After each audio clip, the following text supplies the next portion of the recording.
as men, we go outside God's will and we get it. That's true.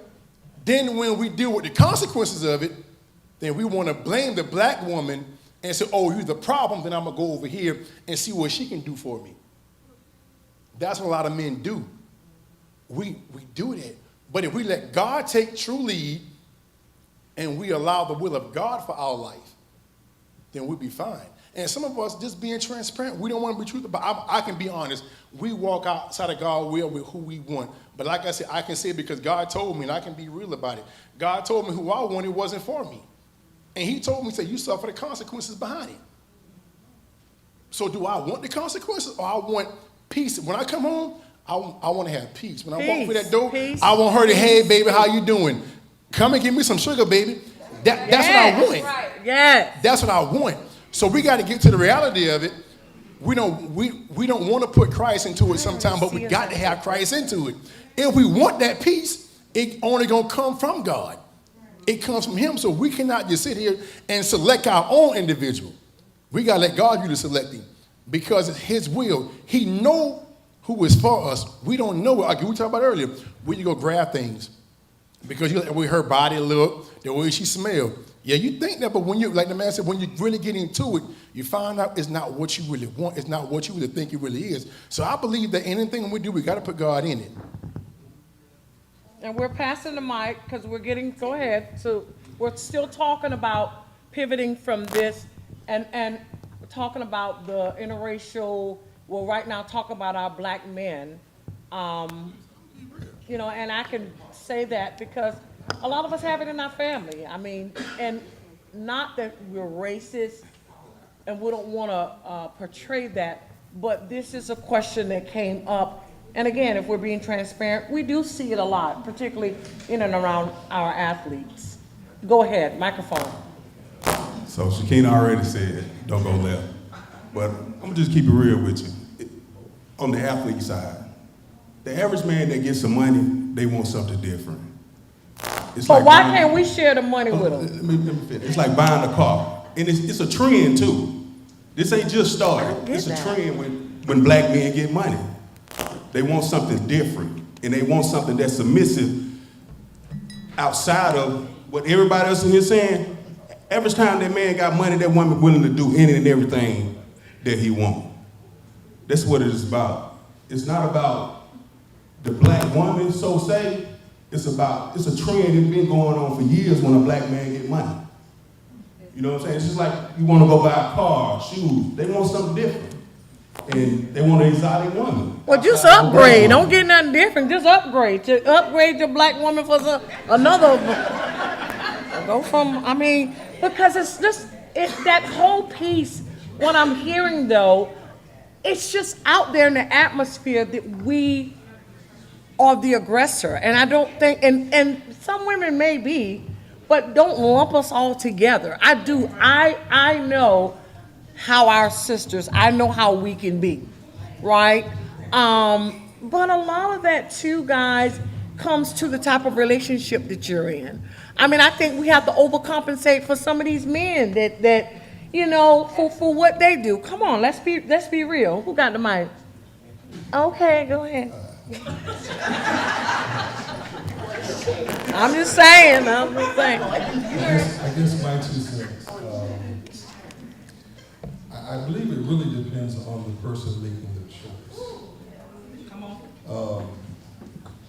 My decisions when I was 20, or my perspectives when I was 20 is much different than my perspective at my age now.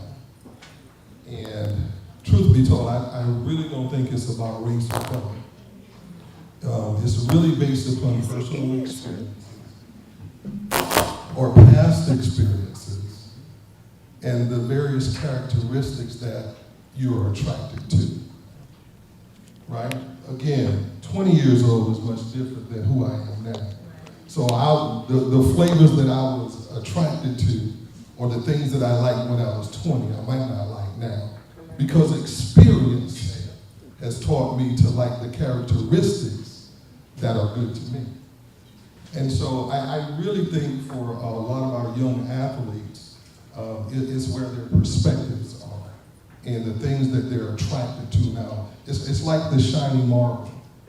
The kid always goes to the shiny marble as opposed to the color marble. Not to say that race or color women are like marbles, but what I'm saying is you like what you like when you like it. And so it just depends on where you're coming from, what you've seen, what your experiences have been. And when you look at it from that perspective, it really is not tooled down to color. It's just tooled down to what's attracting them at that particular time. Or maybe what's popular. I mean, because we sisters, we're attractive, right? What's throwing it at you? That's Yeah. Yeah. Well, I know for me, and this is just my personal journey, I was always attracted to the characteristics, the things that I saw in my mother. Strength. She was a strong woman, still is a strong woman. She was God-fearing. Those were the characteristics that I was always attracted to because she was the nurturing one. She was the one who always held us down. She was the one who always made the sacrifices and still did it with a smile on her face. And there was an old saying when I was growing up, look for a woman that looks like that is like your wife. Not necessarily looks like looks like your mother, but has those characteristics of your mother. And that's what I think people are kind of attracted to. Whatever the characteristics that you gravitate to is from your past experiences. my son looking at? Because he got a white woman. My son got a white woman. I don't know who he looking at. I'm on the live in it, which is good. He got a white. My son dates a white woman. So I just have a question. So with black men, they always want us to believe that black men don't cheat. So I think Oh, that was on here too. Go that ahead. all black women are not aggressive. Like you want us to take the chance and understanding or give you the chance to beat the stereotype that y'all don't cheat. But then when you get a little money, you don't want to get the understanding or give the opportunity for us to beat the allegations that all black women are aggressive. So why are we double standing here? And that's good because that whole tree of questions came where she said one of the main problems is that black men cheat so much. Once a cheater, always a cheater. So So the panelists, we'll come to the panelists. Go ahead. Okay, so to your point right now, that's more so of a problem that women have to deal with overcoming those stereotypes that they hear. So if you plan on going into a relationship, but you have the insinuation that your black man is going to cheat, that's something that you have to deal with within yourself to be able to trust him. A lot of times, men won't respect your relationship, they want peace and respect. If they're not finding that, like you said, walking on eggshells or anything, a woman will do anything for a man that she feels safe around. With a man wants to find that respect in the same way. So if a man leaves his shoes out, okay, he may forget, he does it again. We all know the black women got a smart mouth. So there come the smart comments at that point. But if we done told you 1,000 times to move them. Hey, some men are forgetful in nature. We forget our wives, Okay. we forget our keys and everything. So, go ahead. We coming out there, y'all. Go ahead. Yeah. So Oh, they balling. Go ahead. my thing is, if you're not finding that respect, if you're not finding that peace, like my man in the back and up here, men that get money, they do want to find something new, they want to find something fun that brings peace along with that. If they go to the white woman or to a Latina or something like that, that woman may bring peace and also going to bring some fun that he's looking for with that new money that he got. It's a trend, it's a fad. That may fade over time, and it also depends on what they want at that point in time. As you grow up, you're going to want peace, you're going to want respect, you're going to want a woman that can hold you accountable. Like you said, it's God, the husband, then the wife. The woman, even though the man may be the head of the relationship, the woman should still be able to guide the man to help him to elevate, and in return, he's going to help her to come up and to feel safe and feel protected so that she can be the wife that she needs to be. That's good. I saw some hands. I saw some ooh hands back with the microphone. Go ahead. First of all, there's a difference between aggression and dominance. Okay? So I think that's one, the misconception.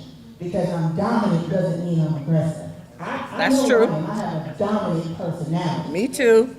But I don't see that as being aggressive. So, I don't think. and I'm gonna say I statements. I feel like sometimes men have tunnel vision. It doesn't mean I'm not gonna submit to you because you want to cross the street. I'm gonna follow you across the street, but I'm looking at a wider lens and I see the train right there. Oh, come on now. Now. You don't see the train. You see him, let's cross the street. Okay? So now I'm like, hey, I'm not going with you. Because we're going to get hit by the train. And that can be taken like, oh, you don't respect my authority. No, I got common sense. So in saying that, as a woman, and we're just talking about, I know we went with the whole why the black men choose the white women or whatever, but now we're sort of journeying into another part where we're talking about submissive, we're bringing the whole cheating thing. So you're saying, talk again about that. There's a difference from being aggressive and the other piece, because that is so true. Because we've now lumped the black woman as this mean mug. So don't Okay. keep going, because So, I have dominant something and else. aggressive. Now, dominant, I do not have a problem saying how I feel. Okay? Sometimes I have to be quiet and think about the delivery. Right. Because sometimes the message can get lost in the delivery. That is true. But at the same time, it's not going to change how I feel. And it's okay to feel how I feel. It doesn't mean I'm aggressive because I don't agree. It's not the same thing. And so when it comes to a relationship, there has to be balance. And if I know what you're walking into is going to put me in a position that I don't want to be in, I am not going to follow you. Because to me, and of course it's not a church event, I'm supposed to follow the God in you. And if I don't see the God in you, I'm not following you. So pitching back to our men, so is she wrong for feeling like that? I mean, and I think that's where that whole piece of saying that the black woman is so aggressive. And maybe the other race is going to be, yes, Amasa, and that's not how we are. No, I'm just saying here, I'm just being very transparent. Is it within yourself, you just want a yes woman? No. You know, and that's not who That's the not average true. black woman is? That's not true. Okay. From experience, prior to me meeting my wife, And this is his wife, this that's is, why this he's is my leaving wife, her. Teresa. Okay. When I was in college, I was engaged to an other, right? I ain't gonna say what the other was, but she was not African American. Just keeping it a buck. They are raised, trained, bred to be wives. Our we're women not. are raised, Help me bred, out, guys. trained to be strong, And we're not. independent. Not Y'all gotta dominant. jump in on that. That's masculine. We don't need dominance. Real men want femininity, which means you know how to play your part. You don't have to be dominant with a real man because no. Right now you're being dominant. I am talking, but you're being dominant. But I don't need that. That's what I'm trying to explain. So are you saying, Stefan, They that we don't know our place? No, I'm saying the way that our culture has raised our women is that they don't need a man. So then you find a man, and you don't know how to treat a man. Because all you've been taught is, I don't need a man. I can go get my own house. I can build my own house. Reality of the situation is, no man really wants to take that on because all you're going to tell him and teach him is, I can do it without you. I don't need you. And all we want is respect. And then you wonder why we go to somebody else who doesn't make us feel like we're not needed. That's good. That's the reality of it. It's nothing against you, That's good. but you were conditioned differently than what we desire. So if you want a man, and you want to have a Y'all husband, help. you have to recondition the way you've been Y'all gotta trained jump in. and the way you think. Because I wasn't raised to sit behind no woman telling me to do anything because my father raised me. And my parents were together for 14, 15 years of my life. They did separate, but that's because my mom became dominant and not listening.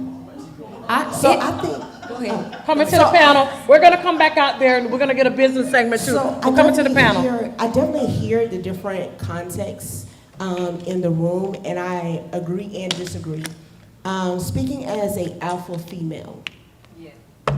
So let me, so when we, So when we talk about that aggressive versus dominance, I am very clear that I'm an alpha female. And Me I'm too. a single alpha female. So let me, the camera on, let me help the suitors, praise God. I want to be very clear in that me being an alpha female, I am a pastor. I'm an entrepreneur. I am a leader at my job, right? I wear so many different hats, even in my family. I am a rock, right? Currently, I am the provider, right? So I have all of these different hats, and to Stefan's point, what I seek for and what I desire, I am very clear that my mom and my father taught me and ingrained in me and gave me qualities to appreciate who I am. So don't take my appreciation for who I am and my self-love as a disrespect to a man. However, if a man is not willing to be a man, you cannot expect me to be your woman. Okay? Oh my. So I think that sometimes comes off as disrespectful because we do not have the understanding of I am a boss and I'm looking for a king. And me being a boss looking for a king, I am very clear and I have no problem that if we come to an agreement that you go out, you work, you do whatever it is, I go out, I work, if we've agreed in our relationship that, hey honey, I would like for you to cook. You see that language? You can't say to me, my expectation, you gonna get a different Sharice. You gonna make Quan come out. You gonna make Quan come out. So I think it is just as much as you all want respect, we also want respect, and it looks like love. It looks like being cherished.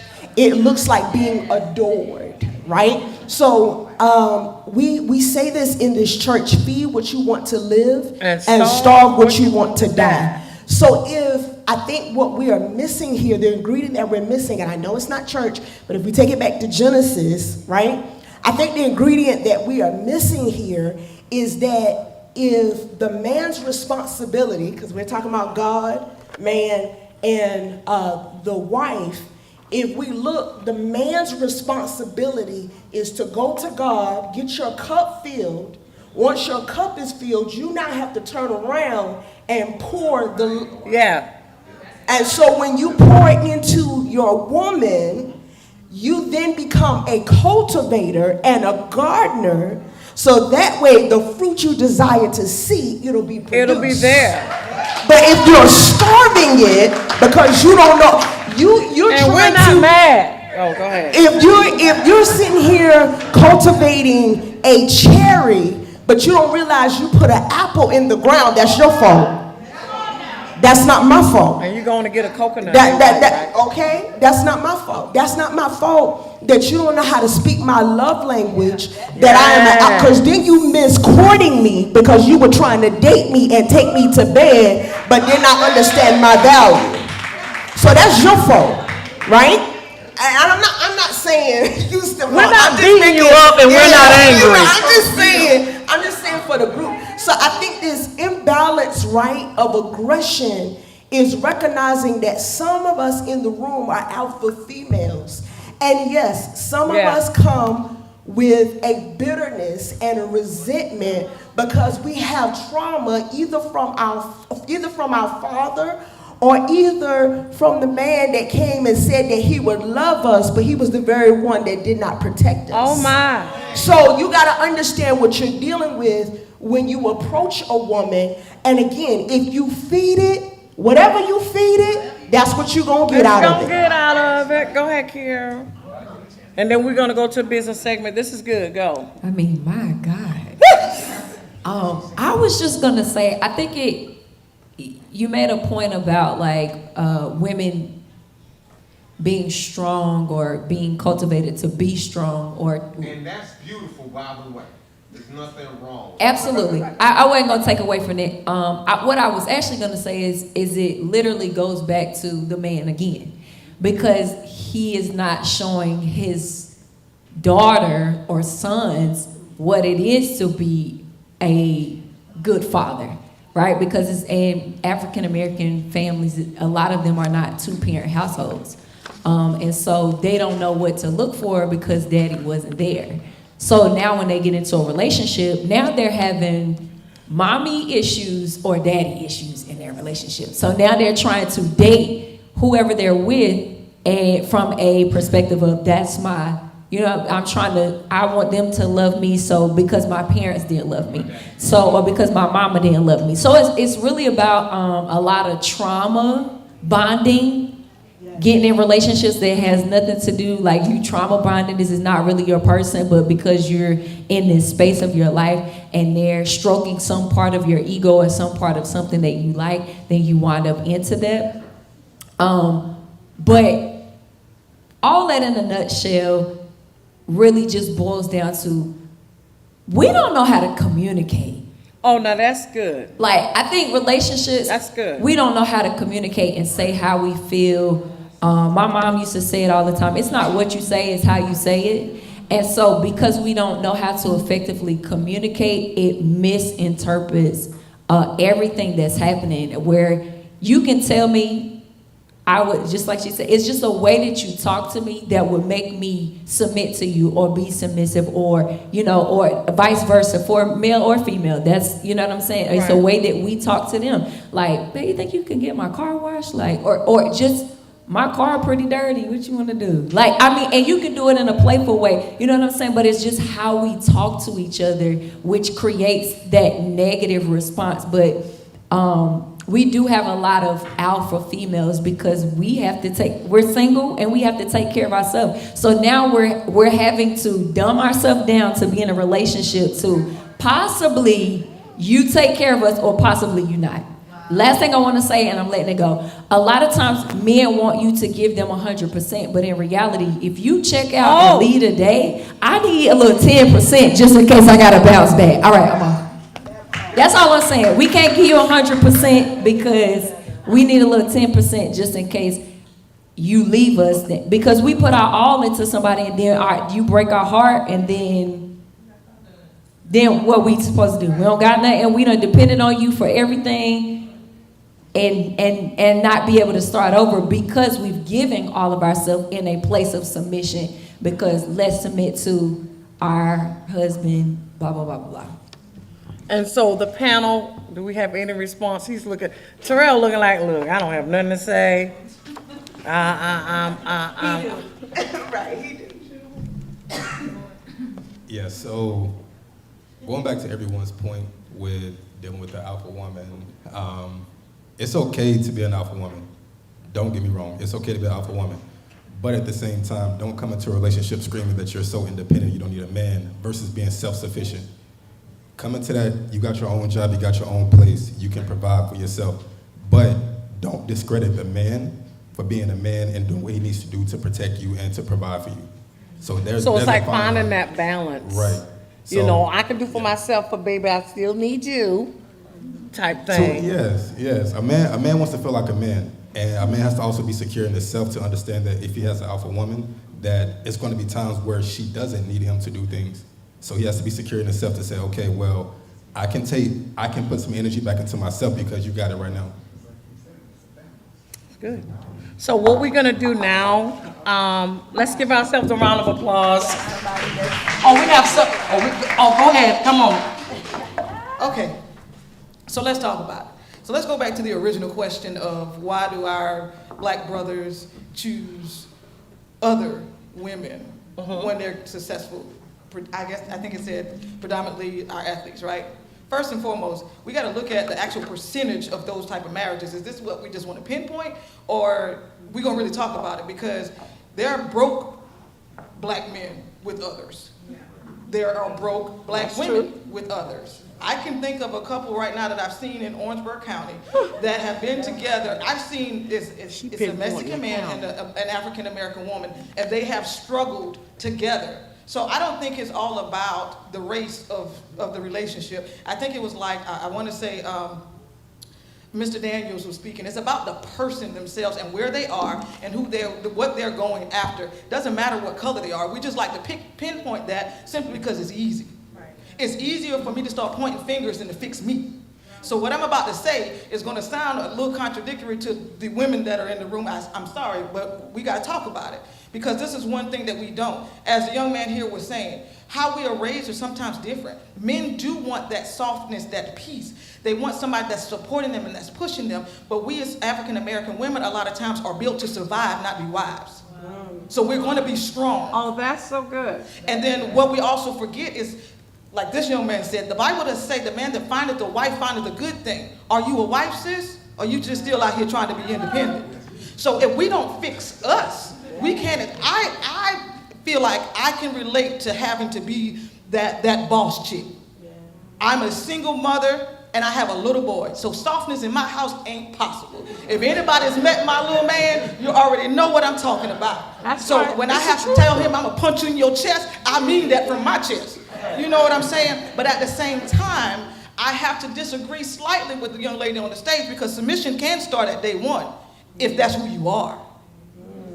The guy that I met him while working, and I'm a boss chick at work. I run stuff. And they know for a fact that I don't care whether it's from here to California. Anybody that knows my name from work also knows that I'm going to make it happen. But the moment he walked in, I submitted immediately.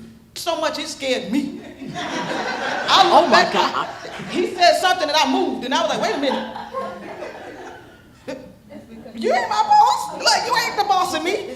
But every time it happened that way. Because one thing we have to do is we as women have to heal first. I heard the young ladies talking about my daddy wasn't there for me and this happened at home. That's a part of your problem. We can't ask him to fix us. You ask him to fix us. So until we get to that point, then this is always going to be a battle. And I promise you, I'm not going to take over this live because this is something I have been wanting to speak out on for a very long time because I've had conversations I've had conversations with other brothers that I wasn't courting. I have no money at the end of the You know, I've had conversations with these men that I wasn't trying to be with, and we had those open and honest conversations. I have two of them that I'm close to that said that they would seek their wives out of the U.S. because we as American, and I'm gonna wait until y'all get done. Okay, so we as Americanized women have gotten so superficial, we forget what the courting stage is actually for. We want to be pampered. We want this man to treat us like granddaddy, but we ain't willing to be grandmama. And on that point, guess what? We're going to go into our business segment, and we're going to go ahead and call Miss Sophie to the stage. She's coming from South Carolina. Give her a round of applause.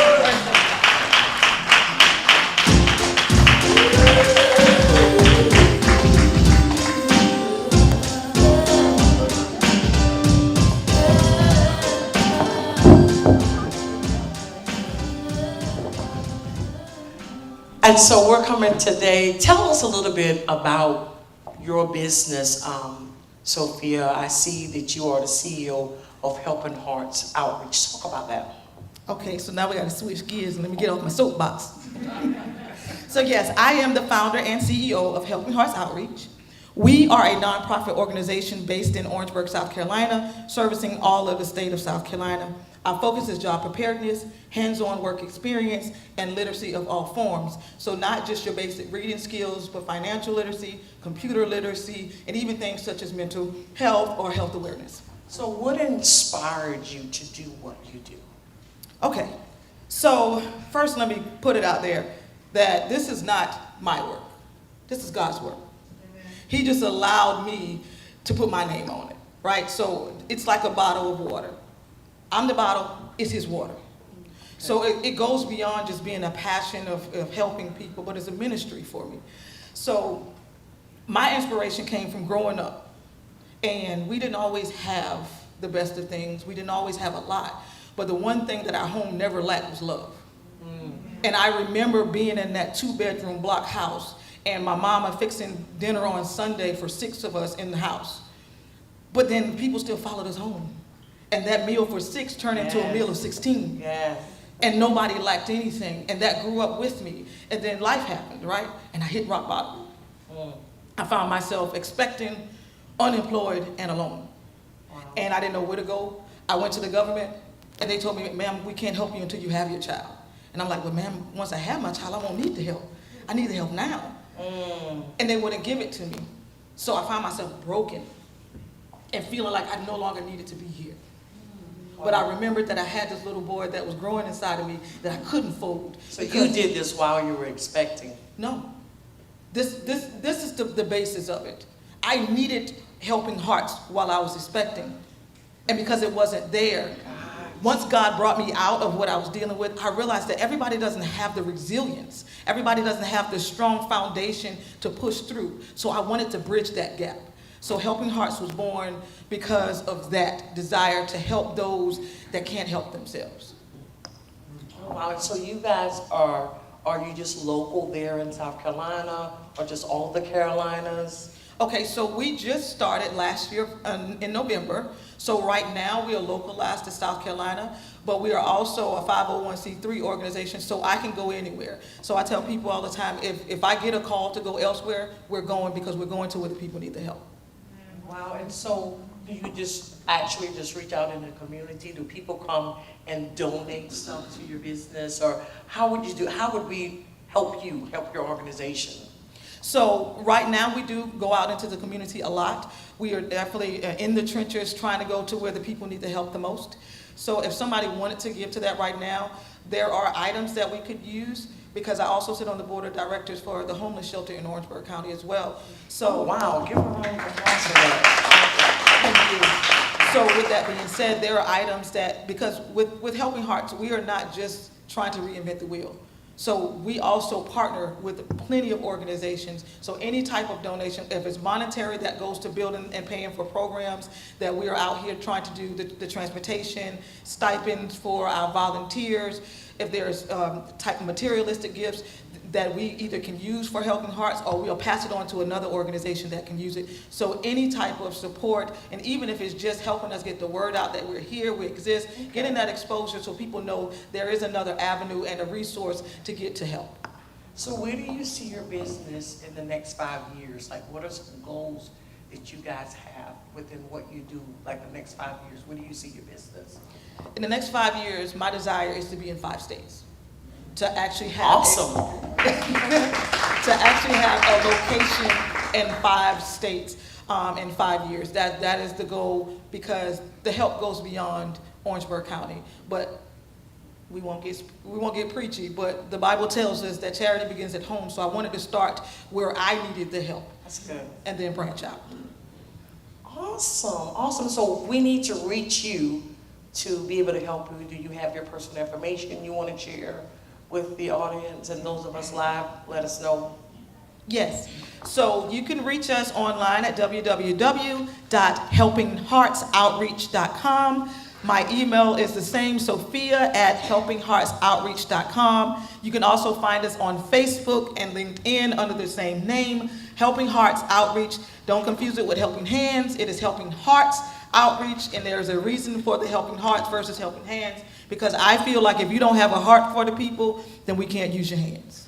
Awesome. Give a round of applause. Thank you, Sophia. Give a round of applause. And also, while I was shouting out different people in and around the Carolinas doing businesses, I wanted to do a segment on Greek life. So we're going to welcome Ms. Danielle Cooper to the stage.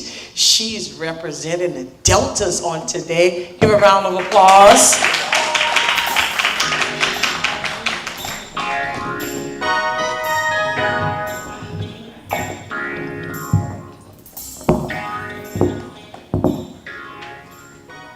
So Ms. Danielle, thank you for coming today. first of all, because I had a few questions from my youth, what is a sorority? Talk about that first. What is a sorority? A sorority is a social organization, typically females, that attend college or university. So, how long have you been in the Delta It's a long time. 29 years. 29 Yes. years? 29 years. Wow. So what type of, do you guys do like any community events? Talk about that a little bit. Well, because I'm always seeing Deltas and stuff, so talk about that. Yeah, our organization is solely based on community service. So that's why you'll see us out in the community providing those community support. Awesome. So where did you pledge? When? Where? At Morris College in Sumter, South Carolina. In Sumter? Yes. Have any Sumter people? I know we have people from the Carolina. Anybody from Sumter in the house? So talk a little bit about, I see that one of your, oh, I know, who inspired you to pledge? Actually, no one on a personal level. When I started Morris College in 1992, I saw the impact that they made on campus. It was just something about that organization that stood out to me as far as being distinguished women, the way they carried themselves, and I wanted to be a part of that. Even though we had other women organizations, sororities on campus, Delta Sigma Theta stood out to me. And so let me ask you this, when you look at a sorority and you know it's a sisterhood, how do you guys handle conflict? Do you ever get any conflict within your sisterhood? Absolutely. How do you handle that? Absolutely. Now at this period of my life, I see a lot because mostly they're, when it comes to active, involved sorors, they are older women. So you have to set that limit of respect and try to approach whatever the difficulty and the challenges in a respectful way. Like I haven't personally had any conflict, but I would say a disagreement. Okay. And with that, I try to watch my tone when expressing how I feel about that difficulty, and then be an active listener to what the other person is saying. That's good. Yeah. And so if somebody was interested in pledging, how would we do that? Now, I've heard of the word grad chapters. I don't know if that makes any sense. Do we pledge under them, or how would we pledge or contact somebody? Of course, if you're currently in college, you can. And as a female who have graduated college already and is interested in becoming a part of the sorority, you do go through a grad chapter. Okay. And it's the same process as undergrad, but you're just doing it not on a college campus. Okay, so you don't have to participate, so you don't have to be in college, that's what you're saying? You don't have to be in college, but you have to have a college degree. Okay, okay. Yes. Okay, and also I read that, talk about next level tutoring, because I understand that you are an educator. Give a round of applause, she's a teacher as well, and we need teachers. Talk about that. Yes, I've been an educator for 27 years. I currently employ by CMS schools.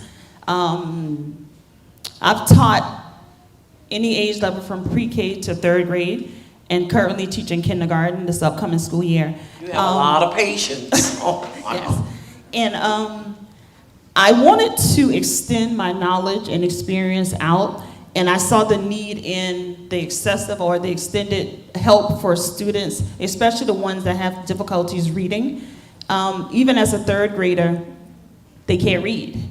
So I wanted to give back in that capacity. So I started thinking about ways that I can extend whatever God has gifted me with. So the next level of tutoring came in mind. It just came in mind. I guess God knew my thoughts. And when I thought about next level tutoring, I thought about how I wanted to use what I have. When I say next level tutoring, I think about when you're thinking about learning, there are different levels and steps to learning. I feel that and believe that children learn when they are appreciated. When you have given them that level of security, letting them know that they can do this. Yeah.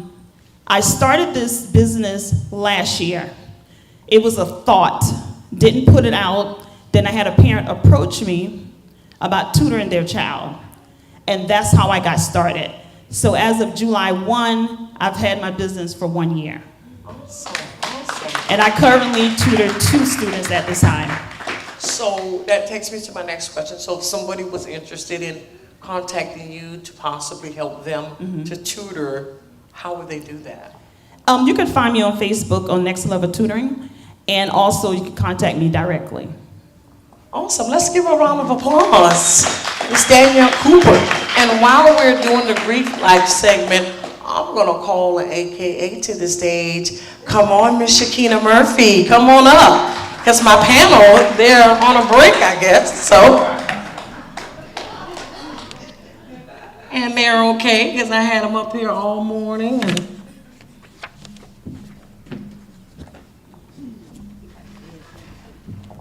Miss AKA, come on to the stage. And she want to know why I got a red pen. Oh, I didn't get a green, pink and green pen for her segment. Miss Shakina Murphy. So talk to us about AKA. Tell us what it stands for and all of this good stuff. Good. Alpha Kappa Alpha Sorority Incorporated, the first incorporated black sorority. You hear that? Let me say this. The first one. No, I didn't say this. Are there any deltas in the house?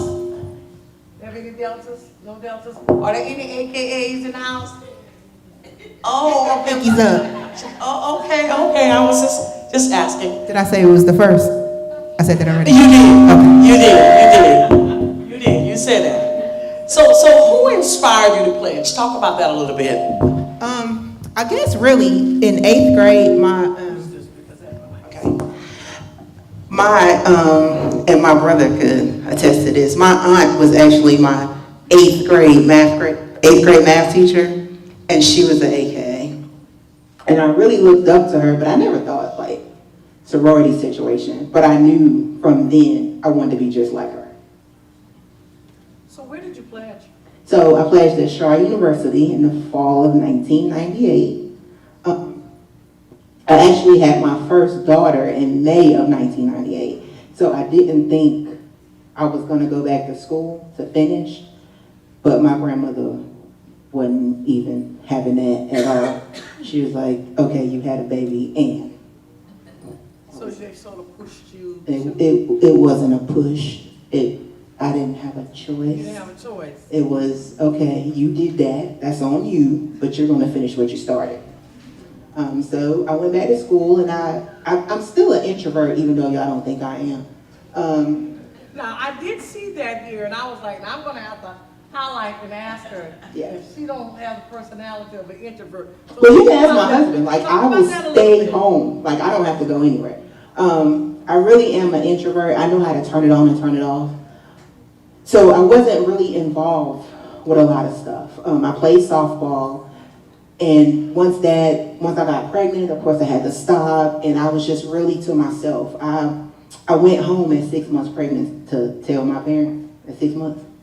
So I went home, and I was just like, oh. I was really to myself because I felt like I was an embarrassment to y'all know I'm a PK, so. And that's the fastest kid, if y'all don't know that, okay? Yes. What you said? So when I did go back to school, I did want to be a part of the change because I always felt like there was more we could do. There was more I could be a part of. And I thought about my aunt, and I knew she wasn't going to be happy if I pledged anything else. So I did do my research to see, because there's a lot of people in my family that pledge a lot of different things. Okay. But I felt like AKA was where my heart was. I was going to ask you, why didn't you choose to pledge Delta? What was the... At that time on Shaw's campus, the AKAs were doing the most service. They were more out there. They were more getting involved with the community. They were more getting involved with kids and trying to be the change of things that were happening. Not to say that the Deltas were not involved, because they were. All of the Divine Nine at that time were doing things in the community, but I saw the AKAs more. And then, thinking back to my aunt and speaking with her and speaking with some other people, it was just the right fit for me. Everybody has to pledge what's right for them. It was just the right fit for me. And so I pledged in 98, still was a part of it, went to graduate school, was a part, and then I moved to Charlotte, and I was asked to join a grad chapter. I just never got around to doing it because I was doing so much other stuff. Awesome. So I see here too that you talked about your favorite television show, A Different World. That's really why I wanted to join a sorority. I had picked which sorority, but y'all remember that episode of A Different World where they were stepping? So that's really why I went to a HBCU, and really why I started really trying to figure out what Greek life was more about, because it wasn't just about wearing paraphernalia and stepping and having fun and parties. I really wanted to know what it was about and how I could be a part of a community. Awesome. So, do you guys have like an open season for ticket members? Talk about that a little bit. If somebody wanted to pledge, how would we do that? Well, at this big age, you would have to pledge grad chapter unless, like she said, you were in undergrad and you can pledge your undergrad. You would go with whatever process your Pan-Atlantic Council has on your campus. But if you've already graduated, you can join a grad chapter. With the AKAs, you have to be invited. So if you know somebody, you can, express that interest to them, and you can get an invite. And then you can go through the same process. It's just not as intense as when you do it when you're 19. But it's the same process, and you can pledge. So I was going to ask you, is it really hard? Like, do they haze you and beat you up and Well, stuff? no, we're not going to do that. But you also have to realize that, we ain't going to tell you some of the stuff. But also, we pledged in a different era than right now. So there was some moments. Yeah, because that's big, and you guys hear of the different sororities and fraternities. I mean, when you're online, they beat you up a little bit, rough you up. Well, there have been some chapters to some of the Divine Nine that have been suspended for hazing and things of that nature. I personally, didn't go through any of that. Right. But not to say it was not a challenge, because it was definitely interesting. Let's just leave it at that. Awesome. And my last question, you talked about your best friend. Is it Zeta? Yes. So I have friends that are in all sororities, but my very best friend is a Zeta, so we go back and forth. Zeta, she's okay. Yeah, we go back and forth all the time. I was like, you just wanted to be a part of something. And then when we saw that, because we went to a Fantasia concert right after she was inducted honorary into Sigma Gamma Rho, and it was a big thing online, like, okay, no, she didn't. So, but it's always friendly banter back and forth between the Divine Nine, because at the end of the day, everyone stands for service. Like, we're there to do something for the community. Like, we go back and forth. That's why I had to make sure she knew I was the first. But, yeah, it's all of the Divine Nine and any other Greek life should be about service. Awesome. Let's give her a round of applause. And I'm going to grab another business segment while we're doing this, and we'll get into one more topic, and we're going to wrap up. And I have some lunch for you all, and I do think I have some giveaways. I'm going to South Carolina again, and I'm going to call a young man to the stage by the name of Jacoby Kitt. Come on over. Come on over to my sofa. Let's talk for a minute.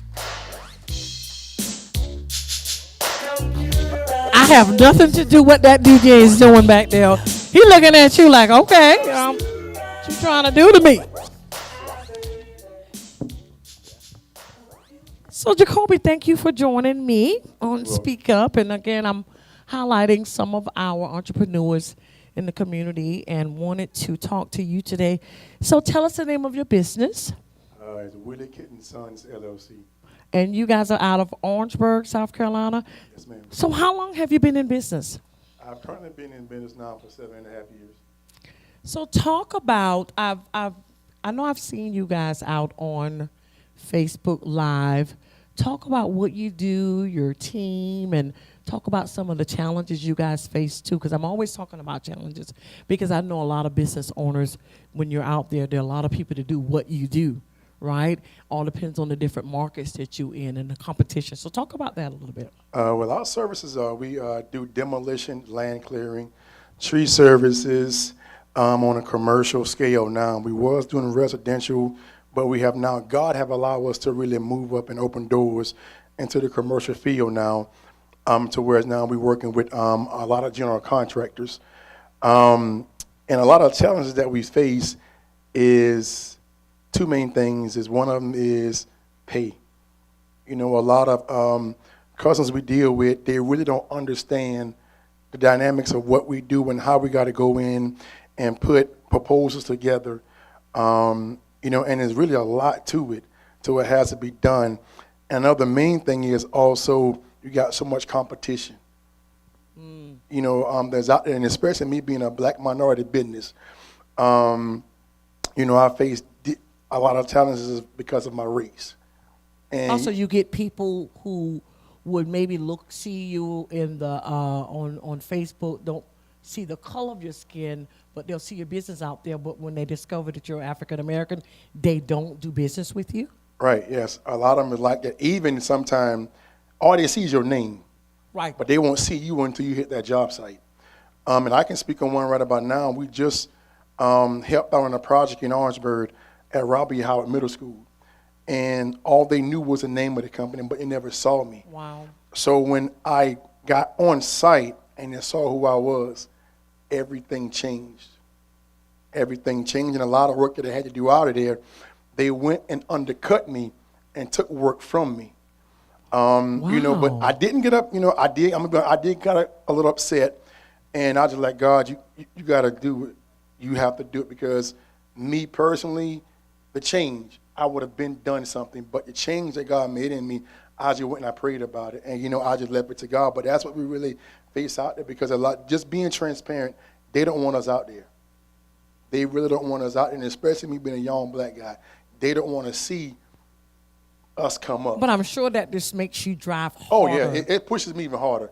Like, it pushes me even harder. I mean, you know, to be real, I literally yelled out on your job site, you can't stop me. Like, I don't care what you would never stop me, because this business came from God. That's good, y'all. Go ahead and give it up to him. That's awesome. Now talk about the name of your business. I was just reading your information to me. Talk about the name a little bit. How did you come across that? Well, it's kind of touchy, you know. Okay. So if I get a little tears, y'all just excuse me. That's okay. That's okay. But I see you have it here. Yeah. Okay. Willie Kitten Sons comes from my dad. The rock and the foundation of our family. You know, it started back in 1988 or 89. Okay.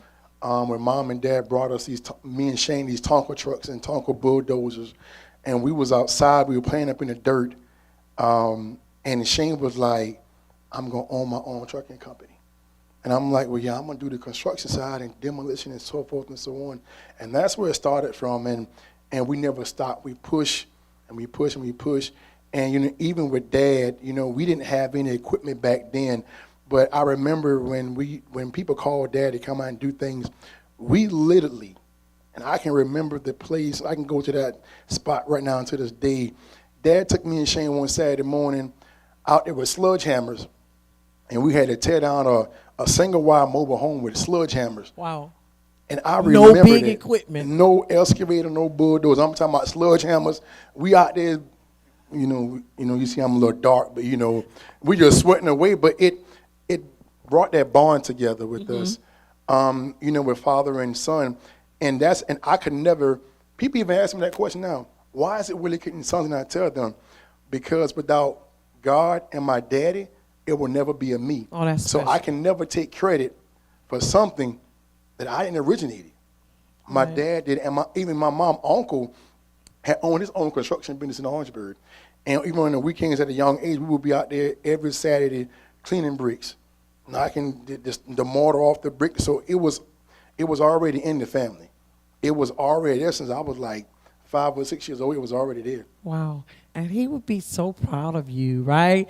That his labor did not be in vain. And that goes to the Bible too, that you train up a child you know, that he had you guys out there with the sledgehammers, and I'm sure you was like, are you kidding me? We're supposed to do this just with this? But it took root in you. It did. And look at you now, you and your brothers, right, really carrying on his dream, right? And so do you guys have any big projects coming up? Oh, yeah, matter of fact, yeah, we just completed 3 historical projects.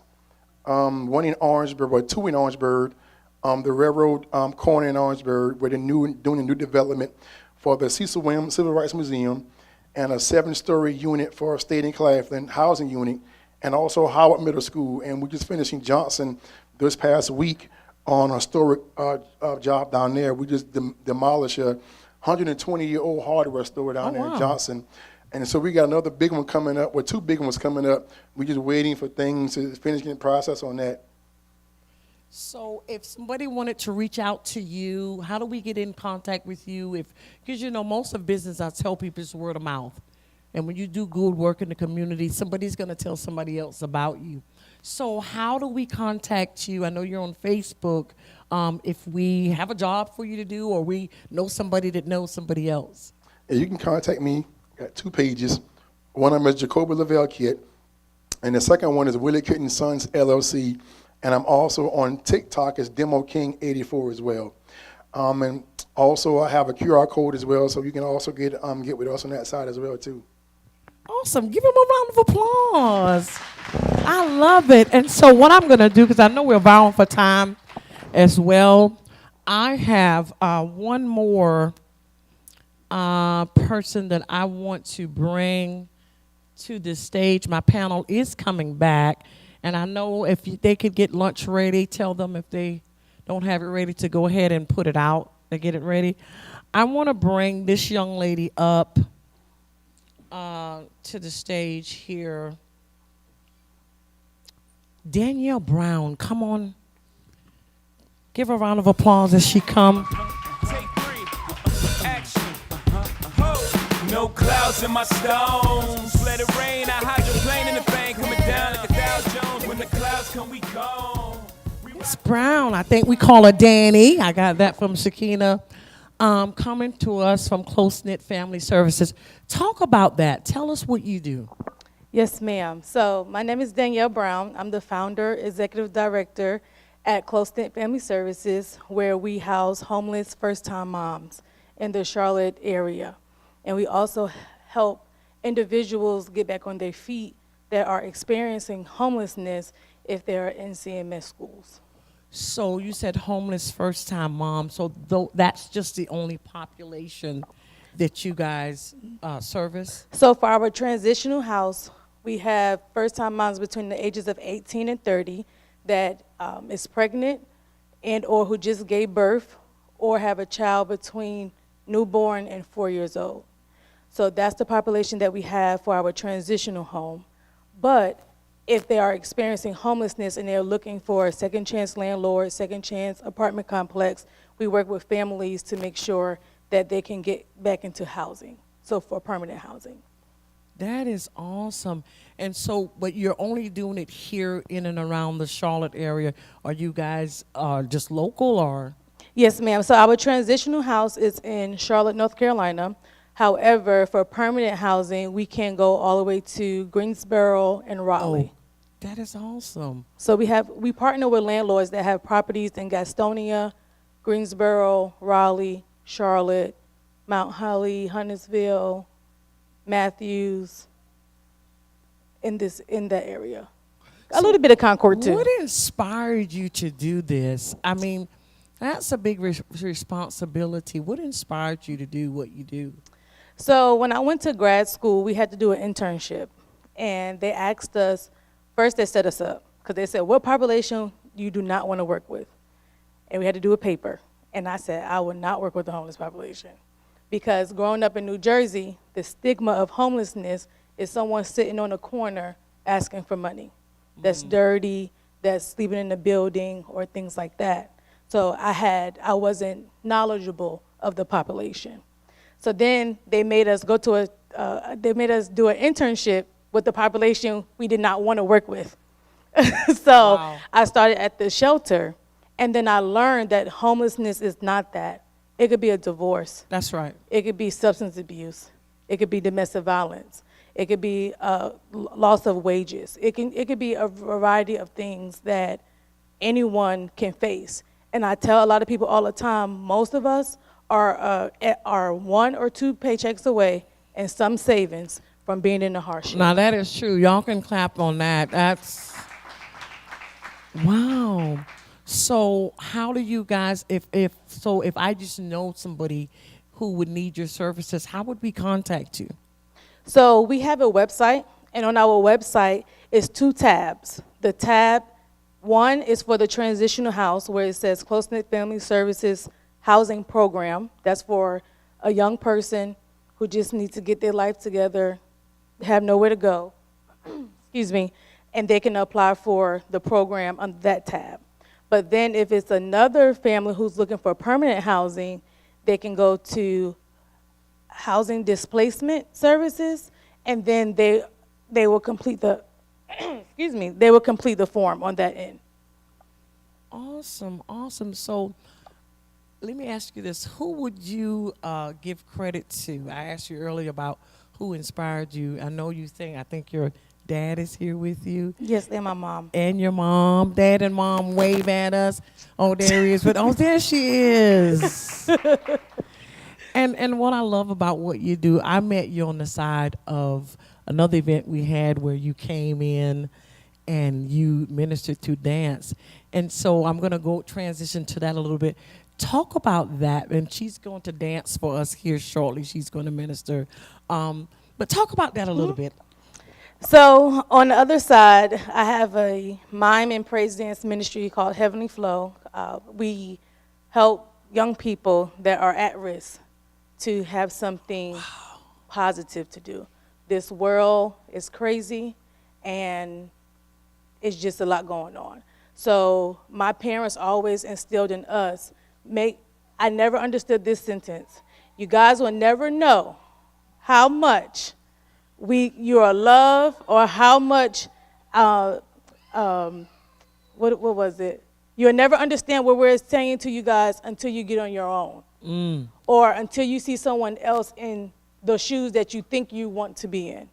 So, and when they relocated us from Newark, New Jersey, and moved us down to Charlotte, North Carolina, I said, I see. Wow. We went to school, public school, so it was a real culture shock. Right. And I said, Mom, Dad, can I have dance practice in the living room? My dad said, huh? My mom said, sure. So it will be Fridays. We'll pick up the children from school. They'll stay the weekend. We'll be in their living room, and we will practice. We're doing homework, life lessons, and I can honestly say, since 2018, 5 of them graduated college. Oh, come on. That is awesome. Thank you so much, Danielle. Give a round of applause. And we're coming down to the end here because I know they have lunch ready. So what I want to do is, and I know Kira, you eat another egg roll. I hadn't even had the time to take a bite of mine, but that's okay. I know y'all was eating for me, but that's okay. So I just want to pick up one more segment, and we're going to wrap this up because we have some events. We have Wild 'N Out. Y'all give it up. This coming this afternoon. Oh, my. Let's see where I want to go. I'm going to do something simple. Well, this one's not simple, but this came into the queue. This question, can trust ever be repaired? That's under that just asking for a friend. When somebody has broken that trust, can it really be repaired? And I guess it goes back to my opening when I began to talk about how impact.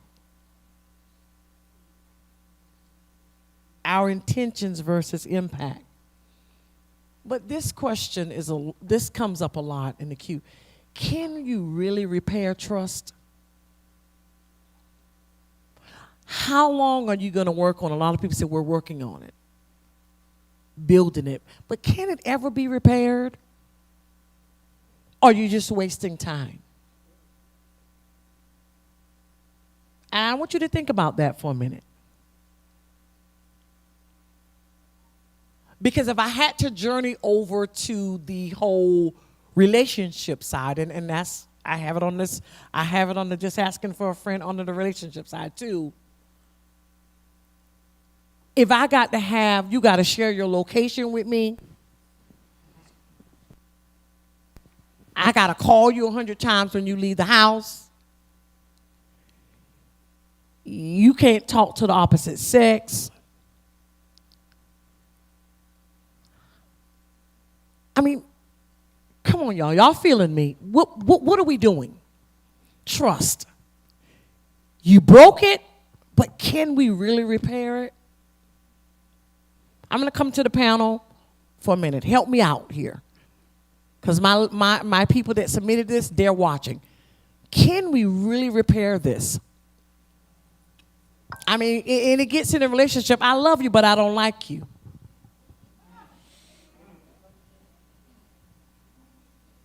Because what you did is still with me. We can make love. Huh? We can go on all these vacations. But am I really going to trust you? And from that friendship, we was friends. You went and stabbed me in my back. Threw me to the wolves. And now we're friends, but are we really friends or frenemies? Help me, because trust comes up a lot. What are we doing? Are we wasting time? Talk to me. Come on, speak up. Terrell, so you got it? I mean, it depends on the individual. I mean, I think trust, once it's broken, it's hard to get it back where it was at first. But to rebuild, yes, you can. It depends on the individuals. I think sometimes when you break the trust of someone, yeah, it damages them, it destroys them, because they had so much in you, so much value what you said and what you done, and then you break that trust. I've been there. It's a work in progress, just like a marriage. You have to work on it every single day. You can't skip a day in any type of relationship. You have to work on it. And I think by working on it and working on yourself, and I think when you do inventory on yourself, when you broke that person's heart, what can I do I use me for instance, what can I do as a man to win her trust back? I know it's not going to be the same as it was before, but how can I get to that point where she no longer calling me 24/7, got the 360 on my phone, or peeking out the window? It's a tracking app. Yeah.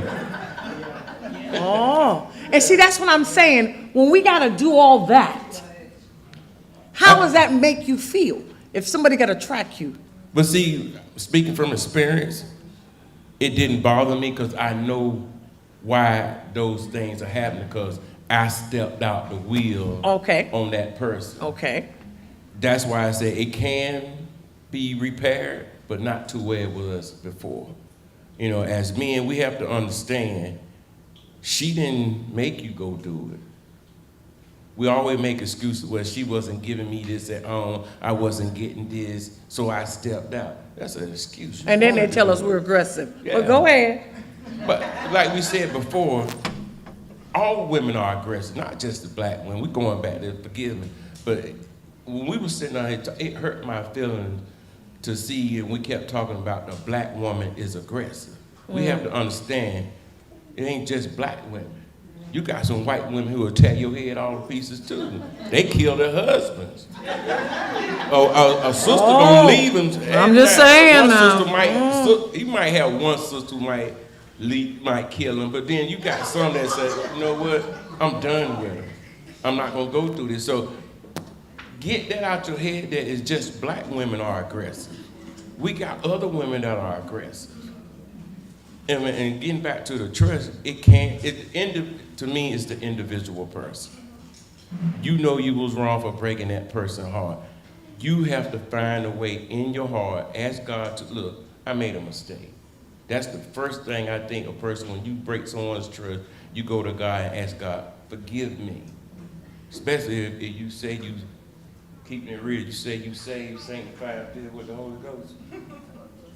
You got to forgive yourself. You got to forgive yourself. You know, once you forgive yourself and you ask God forgiveness, just like I said, I've been married several times, but I had to ask God to help me love the next woman that comes into my life. Because the way I looked at love was totally different from the way He's telling me to love my wife now. Oh, wow, that's good. The fact that I got now, I was looking, when we come back to that mother and father thing, that was me. Because the relationship I had with my mom made me want to go and do this. That's what I was looking for. But when I got to the root of the problem and had a conversation with my mom, and she broke it down to me, what happened to her? I'm like, man, wow, I can't hold that against her no more. Now I know why I was the way I was, because the way she was brought up. Now that's the reason why me and my sister is more tight now than we ever been. That's so good. I had to learn from my sister, even though she's my baby sister. I'm the big brother, but I still learn from her. And that's why we're tight. And you know, one time, you know, that trust can be rebuilt. But don't get me wrong, it will never be the same. And so we just settle with that part that you won't have what you had before. I guess if you love the person enough, if you was here, right? Mm-hmm. And you hear him say it won't be the same, so we just settle for it to be here? No, you keep working to get to where it's to the point where it outweighs the first one you had. That's what I done, and I'm still working on it. You sort of rekindle the flame. Yeah, I mean, right. You have to. I mean, anything can be repaired if you set your mind to it. If you got God in your life, He's going to help you repair anything. But it's the point, what do you want to do? Right. Like I said, it's up to the individual. And I tell them, if you broke that trust, you can rebuild. Because we break God's trust every day. Come on. But what He do, He's still there for us. That's true. So don't say it can't that be is so repaired. Good. It's the point where, as an individual, how far, what are you willing to do to let that person know, the one that you broke their heart, how much you really care. And if they love you the way they say they do, it's about forgiveness. Because a lot of people like to hold on to stuff. When you hold on to something because of what somebody done, you do more damage to yourself than anything. And let me pivot from there when you say we hold on to stuff. How long do it take, though? Should we because I had somebody to say, you know, should I be over this thing? You know, when should I get over it? You know, I'm building, like you were saying, the trust, but when should I get over it? Should it be 10 years and I'm still saying, but I know what you did. You see what I'm saying? How do you get over that? You see what I'm saying? Or am I just supposed to say, okay, when to start new? I think it's really, all of this is based off of making a decision. If you decide to stay, then that means you have to decide to continuously every day forgive and try and not throw it up. Because like we have a tendency of getting into arguments or disagreements or something that looks like it, and we bring it back up and we resurface it and we keep rehearsing it. But the moment you make a decision to stay is the moment that you should be deciding, like, I'm going to slowly start to let this go, and then after a while completely let it go. Like, everybody grieves things differently. Right. And so when we understand that, your process may not be like my process, but after a while, like you can't keep holding that over my head if you're gonna stay here. If we're gonna be friends or if we're gonna be in a relationship, whatever, if you decided to stay here, and I seen this quote that says, you gonna go through with somebody, but you gotta realize, are they worth the going through? That's right. Like, you gotta realize if the love is worth it, if the love outweigh, and I'm not talking about habitual things. I'm talking about like you really, you know what I'm saying, fall into something or lose trust with somebody. But you just have to make a decision that I'm gonna be here, I wanna be here, so I'm gonna do what it takes to make here better, wherever here is, platonic or romantic. But it's really about a decision. That's good. Terrell, go ahead. You got something to say? I do think that trust can be regained, but to Chauncey's point, it depends on the person and also depends on if you are willing to regain that trust with that person. With doing that, it comes down to transparency too. A lot of times when trust is broken, people want to ask, well, why did you do this to me? Why does that happen to me? And you have to be transparent with yourself. You need to be transparent with God, which a lot of us fail to do. Even with going to prayer, God sees all, He knows all. So if you are in your sin, why not just go ahead and bring it to Him to say, okay, well, God, I messed up. Can you please help me with this? Understanding yourself, why you did this, so that you can go back and better yourself. And also maybe have an explanation to say, well, I wasn't doing my best at that part. I wasn't doing my best at that point in time, and being honest with that person so they can have comfort in knowing, okay, well, I see that you did come to me. You did understand the error of your ways. So now let's try to build something at this point. So, but it still also depends on the person. And to Kira's point, if you are going to forgive them, then at some point you're going to have to stop bringing it up. You can't continue to bring up something and hold that guilt and shame over a person. And so if they fall down while you're building, so is it love that will keep you to continue? And they go back and do it again and you just forgive them and you just keep. Love knows no wrongdoing. Love is not boastful, it's not envious. And when you love people the way that God loves you, and you understand that this is an experience, you don't own people, your exchanges is totally different, because a lot of that is because you want to control and own them. And so because they didn't do it the way you thought or what they like, so then you're upset and you're constantly fighting them on that regard. But when you realize, like, I can't control you because there's nothing, and also realize that there's nothing wrong with you. This is a decision that they made. That's right. That's right. So when you understand that, it's like, I'm not going to war with you about a decision that you made. You did that. So now you've got to go through that, but also I'm not going to make myself feel less than because of that moment. So if you do it again, that goes into the habitual, right? Then that's when we got to really weigh the options. Like, you're not really trying, and you're not really worth it anymore. Because this woman said that her husband stepped out on her 5 times. Oh, he's a goner. Bye. You've experienced grace already, like 5 times. This is now you have become a habitual. You have a problem. So like now you need to seek help. And it's not, you don't need to be in a relationship. Like, but she loves him. Understand that. But if you can't control that hoe, I'm sorry, but that's how I talk. If you can't control that hoe in you, then you need to go and get deliverance and therapy, because that rolls back into something else. And we have to, as people, practice self-control. We talk about the fruit of the Spirit all the time, but we don't talk about self-control. And a lot of that is because we can't tame our flesh. And so we have so many lustly desires that when you meet somebody or you get into something fresh, you automatically want to be fresh. Right. So we got to learn self-control and know what's our limits and our temptations. So we're not saying once a hoe, always a hoe. Self-control and discipline. Let's say that. Because if you don't have those, then absolutely you're once a hoe, always a hoe. But if you can control your flesh and start to change who you are, right. And people don't really believe that change is possible.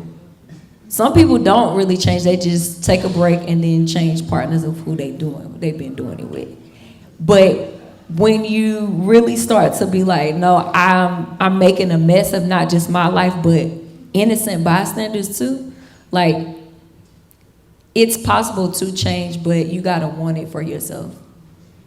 And she's listening today. And the thing is, I never tell people what to do, stay in a relationship, leave a marriage, get a divorce. But, you know, you have to know that at this point, 5 times, I love that word, it's habitual. And so help needs to be coming from somewhere. Absolutely. At this point, because love will make you do some dumb stuff. But am I right? You gotta decide who you love more. You love That's your right. husband more, or do you love yourself more? Right. And you gotta love yourself more enough to know, like, you don't deserve that. You don't deserve that. If you're watching, baby, you don't deserve that. It's more king in the sea.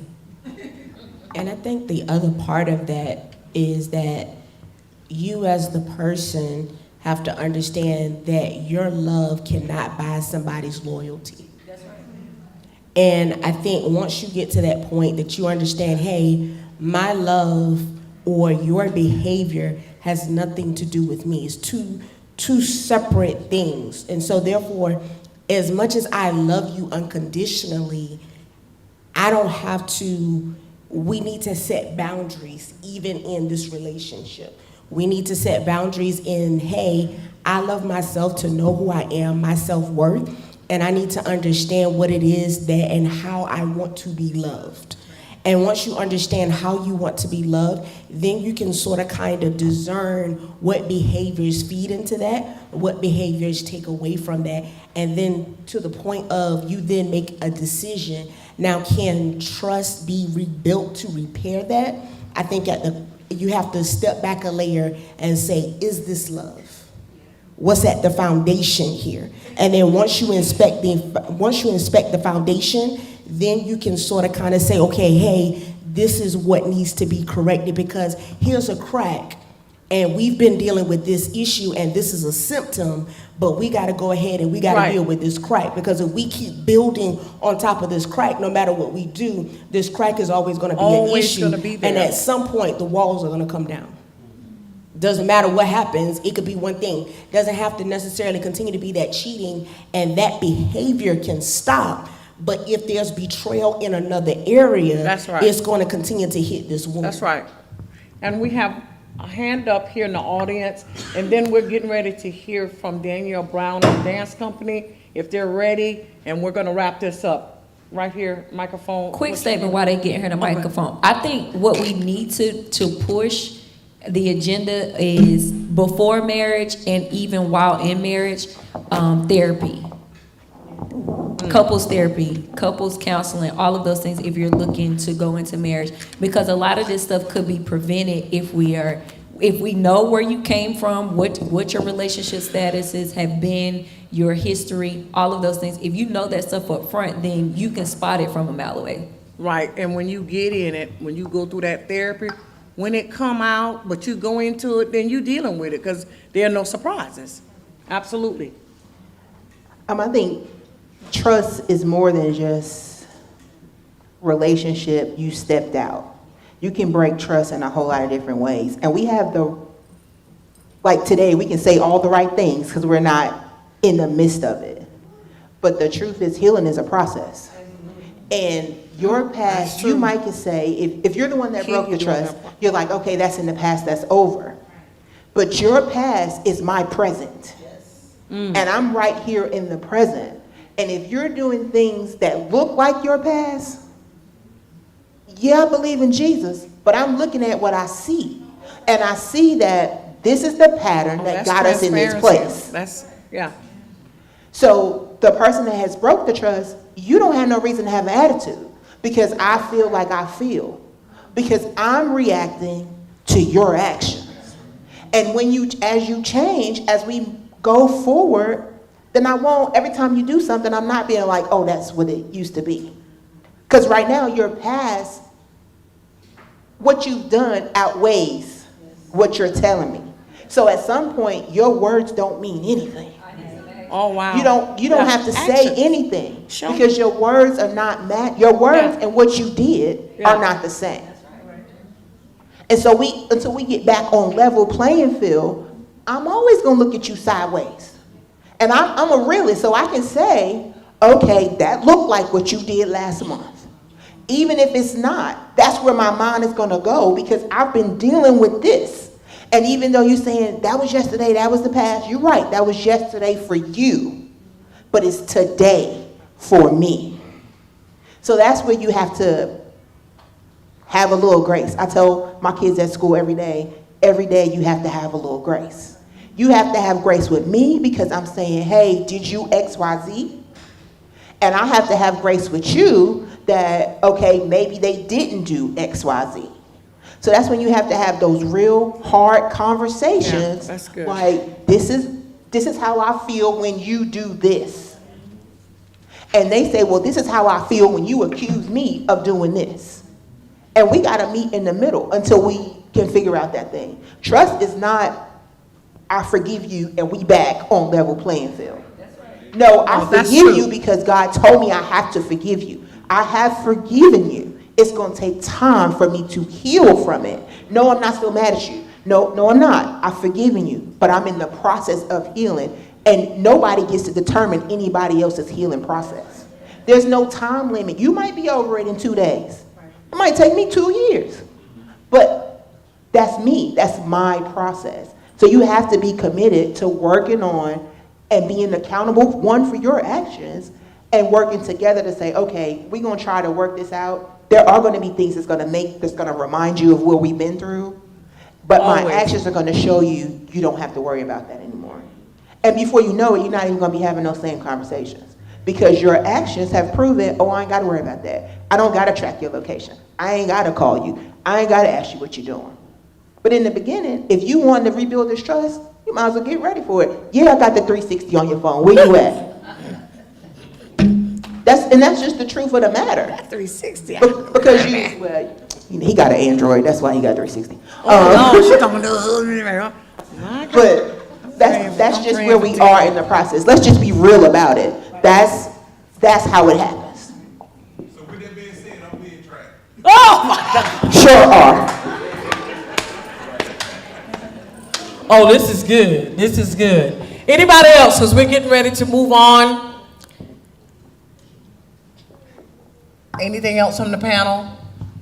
I think we have to understand too, like you said, when it becomes habitual, we fail to realize there are things that are called generational curse. Oh. We have to break that generational curse. Because like we said, we being transparent and real. I had to break that generation curse in my family of men. My great grandfather, my grandfather, my dad, my uncle. Then it came to me. Now I have a little 5-year-old. Before he came along, I said, wait a minute, I got to break this generational curse. That's what even not just with men, that's what women as well. If you seen your mom and grandma do stuff and you follow that same trend, all of a sudden you have a daughter, and where you think your daughter got it from? That's right. You know, as parents, we have to make sure, like my sister said, the healing takes place. Because if we look at this world today, look at what our kids are going through. I know for me, when we was coming up, we didn't have this. In the neighborhood, my father gave our neighbors the opportunity, if you catch my child doing something, then you have the right to spank them. And that's when we're still talking about trust. My dad had enough trust in the neighbors to tell him, look, if you see my child doing this, we have to do this. But it gets to the point where parents, we can't be our children's friend. Oh my, you going into a whole nother area there. We can't be their friends. And then that's why sometimes we get we can break trust with our kids. But sometimes we have to let our kids know, I'm not your friend. Yeah. I'm your parent. And that's where a lot of people go wrong, and our kids, I don't know why I'm going this way, but I'm sorry. But it's still the point of trust. And like I said, I'm speaking from experience, and I'm still working on it. But you know what? It's because God is with me. Like I said, I had to ask God to help me love my wife. Oh, wow. That's right. And when you let God help you love someone, then you know you got love. Because, you know, like I said, my sister, I don't know how they put up with me, but I guess it's God. But I had to call on God.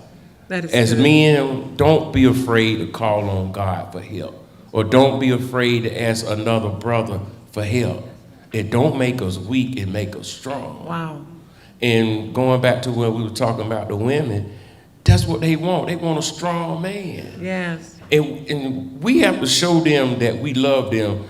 That's what I don't know. It's just we as men have to show women that we do love them, that we're there to protect them. And if we show that, then we good. But as men, be strong, know who you are. Show, if you're in a relationship, show that woman that you love her. Don't just say it, because love is an action word. Yes. And I don't know why I went there, but Oh, no, that's okay. Let's give them a round of applause. Let's give my whole panel a round of applause. We're getting ready to, they're ready, call Danielle Brown and company to dance for us. Let's give them a round of applause, and after that, we're going to wrap up.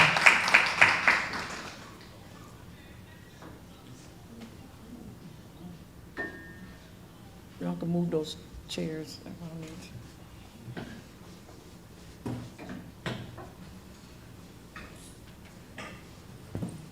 We're getting ready to get some lunch. Get out of here, take a break.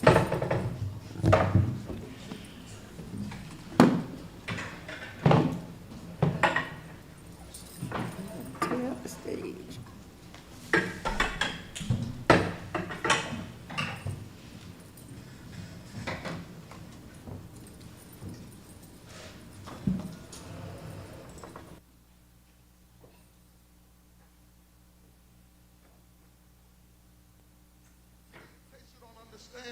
God, if it were possible for God to have a weakness, it would be for worship.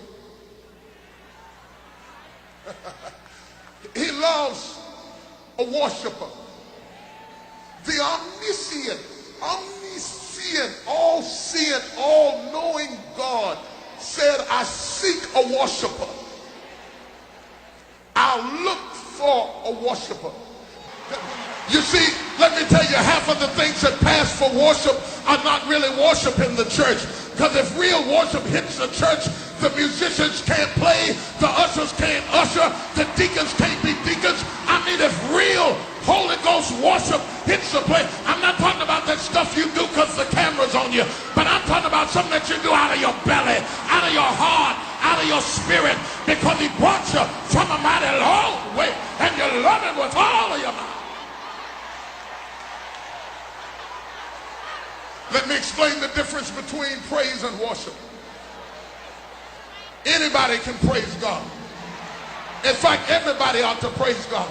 The Bible said, let everything that have breath praise the Lord. Anybody can praise him, because when you praise God, you start praising the Lord. I thank you for giving me my shoes. I thank you for giving me my suit.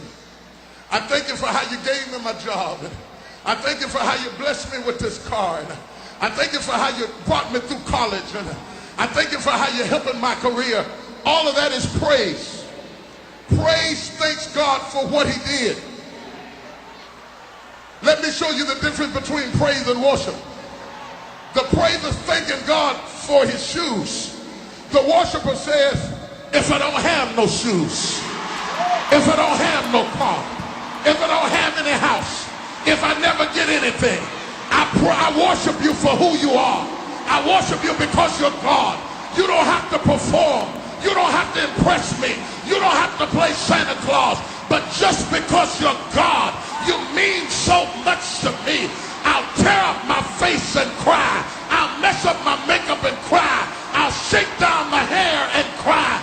Oh, you're so valuable. Your presence is valuable. Your love is valuable. Your peace is valuable. I just want to be alone so I can walk.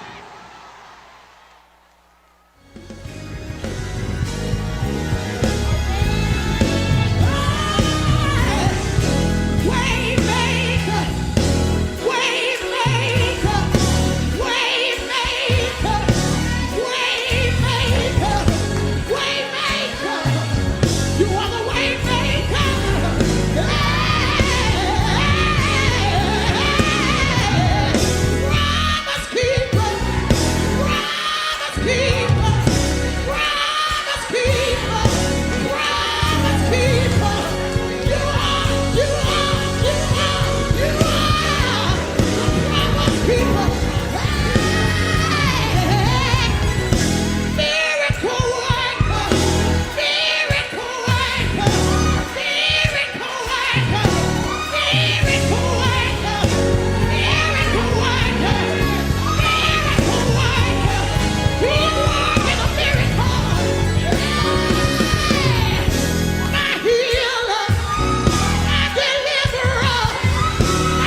make. Woo!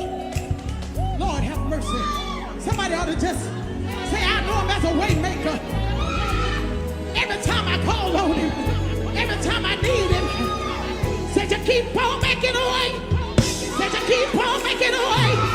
Said you keep on making a way. Said you keep on making a way. But you keep on making a way. But you keep on making a way.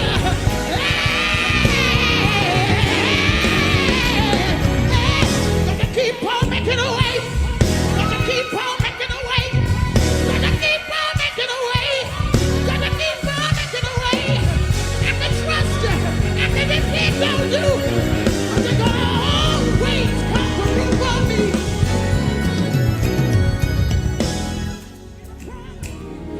Listen, somebody just ought to tell God, I don't know what y'all been going through.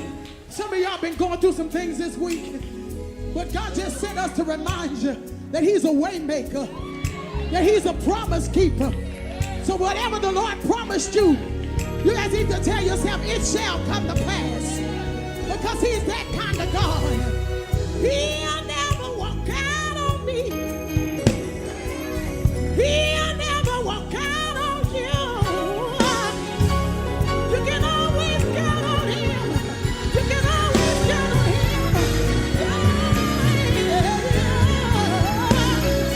I will trust in the Lord with all my heart.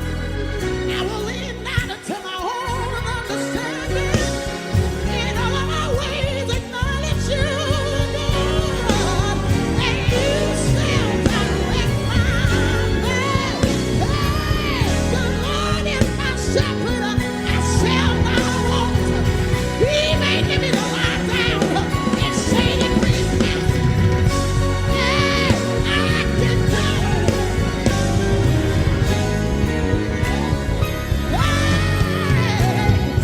No good thing will the Lord withhold from those who walk upright.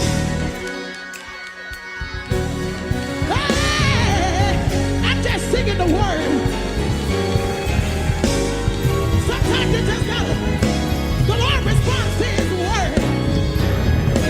No good thing will the Lord withhold from you, but those who walk uprightly before him. My God, that is who he is. Oh, he's able to do exceedingly abundantly above all you can ask or think. My God, that's who he is. Woo! He's able to do exceedingly. Them a round of applause. Wow, wow, wow. That is so powerful. And now we're coming down to the close of this live podcast. We have some lunch, or I'll just say a little bit of hors d'oeuvre, just a little something to get you over, because we do have more this afternoon. I think our Wild and Out segment starts, I think, at 3 o'clock. We ask that you, those of you who are attending, those of you who know, that was under Sharice, so know your places. We are going to take a break, but thank you all. Give my studio audience a round of applause to yourself. And I do know some of you, everybody who has a box, stand up. They were supposed to give one per flag, but I think they were just handing them out. Give it up for my runners, too. They was like, everybody get a box. You get a box, you get a box, everybody get a box. Okay, those of you who have a box, real quickly, tear off a piece of paper and write your name in it. And Sharice, if you could just get that Sharice with a C, I'm going to have to start saying, get me something, and we're going to call, is Mason in here? My godson, have him come up, and I want him to pull a name. And I have a gift for you. Look at all those people with boxes. I tell you, they was just, hey, you get a box. Everybody just stood on flags. I mean, I'm just saying, and don't y'all hold the flag up. And I see you, Kimberly. I've actually cutting a lot of my segments short. I was going to do some shout outs because I know we have a lot of entrepreneurs out there and people who are doing wonderful things in the community. But I did have Kimberly Garvin wave at me, her and Tanisha both. I mean, those girls, I've watched them grow up. I was going to do a shout out to some people, but they're so special to me. I love you all, but I'm so grateful to have y'all, the Garvin family, with us. Y'all give them a round of applause, everyone who are my guests today, but I'm going to cut that segment. She just graduated with her master's, and I went back, and the reason why and Kimberly also, and Tanisha also graduated, I went back and I found their pictures. That's why I did this, from when they were little girls. And I was telling my husband, I said, wow, they have grown up. And so I was going to do something with that, but I'm just so grateful to everyone. Real quick, come on, Mason, come up. And I'm going to have a gift from whomever name that he pulls here. And if we could get the Cash App or Zelle of this person. And watch this, my husband's going to Cash App you. No, so see how that, the Bible said 2, right? So I took the church real quick. I got a lot of, hold on, do it. Everybody's name in there? Okay. It's Mason. Where's Mason? Is he out playing? Oh, that's okay. I thought I saw him sitting back there. He's like, what Mimi want with me? That's my godson. Come on up here, Mason. I'm a little boy, little baby, the Lord gave him to me. I want you to pull me a name out here, okay? And so whomever name he pulls, that's who's going to get this seed that the Lord gave me. All because your Mimi got this saying, I'm just saying, and I can't hush your mouth. Pull me a name out there.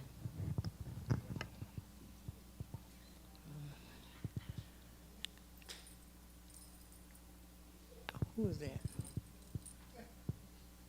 Shay, looks like Mourns. Shay Mourns. Who is that? Oh, there she is. Come on up here, Shay, and let's get your information. Thank you so much. Thank you, Mason. If you will give, thank you for coming. Thank you. I'm going to get your information. Give it right here. All right, if we're ready with the food, do remember to look for my podcast. I will be live on Mondays, and thank you for everyone who pushed me to do this on Mondays at 7 o'clock via Facebook. And make sure you grab your cup of tea before you come on, because I will be having my cup of tea, and we're just going to have a good time doing my live podcast.